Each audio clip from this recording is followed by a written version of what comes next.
Hey everyone, welcome to my channel. I'm AJ Bricks, and this is set number 71829, Lloyd's Green Forest Dragon from the NINJAGO January 2025 wave for Dragons Rising Season 3. This set comes with 128 pieces, 2 minifigures, 1 baby dragon, and will retail for $17.99 in the UK and $19.99 in the US. Before I do get into the review, please like and subscribe as it will immensely support my channel and I'd really appreciate it. I'm going to be doing reviews of the other sets in this wave. Those videos will soon be up on my channel, but with all that information aside, let's get into the review. So here is the baby dragon, and it's definitely a cute build. It's nice to get a small scale dragon build, especially after all of the large ones we've been getting recently, and I find it really funny how they call it Lloyd's Green Forest Dragon as if it wasn't obvious enough, because this dragon uses almost all the shades of green in the world. Starting off with the head, it uses Rise dragon head mold, however the colour and the printing on it makes it seem different enough, and there's also no jaw underneath, so if you turn it over, it doesn't look the prettiest. The printing around his eyes are really good, it looks a lot like Lloyd's elemental LNG powers, and then even though there is no jaw, you can see that this line right here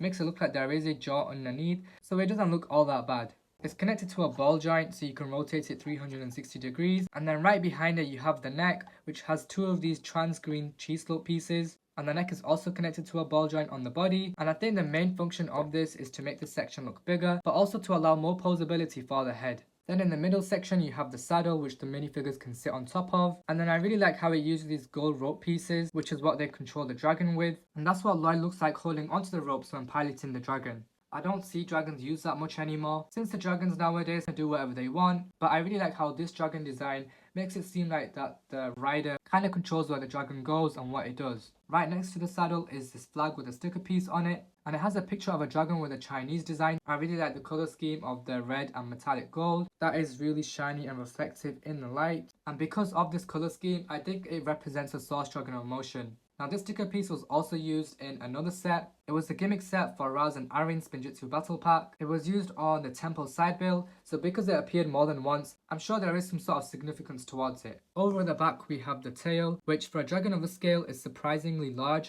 It has multiple sections, they're all each connected by ball joints, so you can adjust them individually. They continue to use these trans green cheese slope pieces, and I really like how it uses this slope piece right here, which organically ends off the tail. It has these 2 gold saws clips on the ends, and the reason why I like this design of the tail is because you can show off the tail from the front.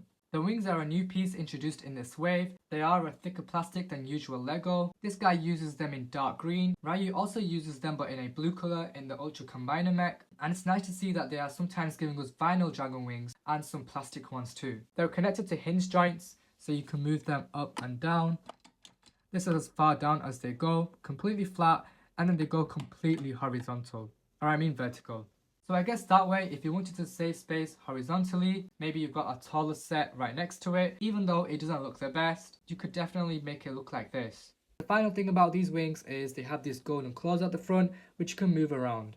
And now, last but not least, we have the legs. Now these are unfortunately connected by hinge joints, and that is because although you can move them in and out, you cannot move them back and forth, so that does limit posability. But other than that, I really like the angles on these things. They have some golden claws at the front, as well as some at the back of their feet, which are clipped in. But the use of these smooth pieces make it look very organic and natural. So that was everything to do with the dragon. Now let's take a look at the minifigures. First up, we had the Green Ninja Lloyd, and his design isn't new. In fact, it's all over the place. It's as if the designers randomized his pieces, and this is the final outcome. So he uses the mech pilot hood, then the Dragon's Rising faceprint from last year, the Tournament of Sources armor piece but in gold, and then his Dragon's Rising Season 1 merge suit. So there's nothing really new to say about this guy. He's already been talked about last year. However, the main complaint I have about this minifigure is the armor piece. Now the ninja in this wave used the black Tournament of Sources armor piece with their suits. So if we just got the armor piece, which we already have, but in black this time, then I wouldn't mind this minifigure. As you know, in this wave, that is the main issue. Not all the ninja get an armor piece. Lloyd doesn't get one in this wave at all, and there's not enough space to be sharing them around. So that's just a little bit frustrating because they've given us the armor piece, but in the wrong colour. But apart from that, I really like the combination of the pieces that they chose. You can see why a lot of people say the mech pilot hoods are the best we've gotten so far, because it literally goes with any suit. But now let's take a look at the next minifigure. These guys are the ones with the goofy tan mohawk and only half of the armor piece. They do not come with the dragon head armor, which is a shame because that is one of the best parts of the armor. And I think the warriors are better because these guys' tan mohawk makes them look goofy and silly. If it was in black, that would have been a lot better, because that would have made them look a lot more sinister and scarier like the Dragonian warriors. But taking everything off, we get a better look at their printing. You can see that they have bloodshot orange eyes and large teeth which are growing out of their mouths. Their face printing is slightly different to the Dragonian warriors, especially the back of their heads. They do not have an alternate face print, which was their heads being engulfed in flames. However, they do have a lot more of that fur or scales, which is what dragons have, but to me it looks like fur. And then their torso and leg printing is just really detailed.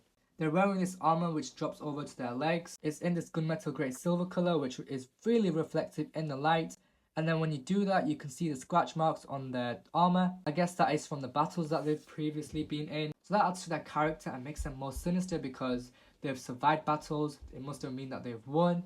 Then they've also got some more printing on the rest of their legs as well as their toes. You can see their claws are also shiny and they look pretty sharp. So it makes these guys look a lot more wild. And then the printing on the back of their torsos is just as detailed. I really like the colour combination on these guys. The gunmetal grey and the red work together perfectly. Having red villains is always a win. It just makes them look much more sinister and scary. And now let's take a look at the final figure. And that is this baby dragon. That is literally the name of this guy on the box art, and it's also considered as a minifigure. He is exclusive to this set, and he's basically just a recolor of the baby dragon Ryu. The printing is the same, as well as the design and the model. It's just his color that is different. This color of yellow is really bright and striking, makes it stand out really well, and a lot different to the baby dragon Ryu, and he's definitely going to be hanging around with him on my shelves. Here is baby Ryu for comparison. They literally have no difference other than the color scheme. Ryu does have green eyes and then the baby dragon has yellow eyes, but that's about it. So that was the forest dragon, the green forest dragon if I might add. Now I definitely think you guys should buy this set because it's just amazing in so many different ways. It is just under $20, so it's affordable for a lot of people, adults and children. The head mold is the same as Ryu's, but the printing is awesome. It uses these new wing pieces, then the little details such as the flag or the ropes that the figures hold onto. The color combination is a big yes for me. I really like the trans green, dark green, and then the gold. Those colors go really well together and kind of encompass the primary colors Lloyd had been using. The articulation on this guy is great, so you can get loads of posability out of him. The only downside being the minifigure selection. There are no exclusives. Lloyd doesn't come in his brand new storm suit, and he doesn't have the black tournament of Source's armor piece. The only exclusive really is the baby dragon, but I'm sure that not a lot of people are going to care about that. But other than that, I think the main focus is the dragon. But those are my thoughts and opinions on this set. Let me know what you guys think down in the comment section below, and I'll see you next time. Goodbye.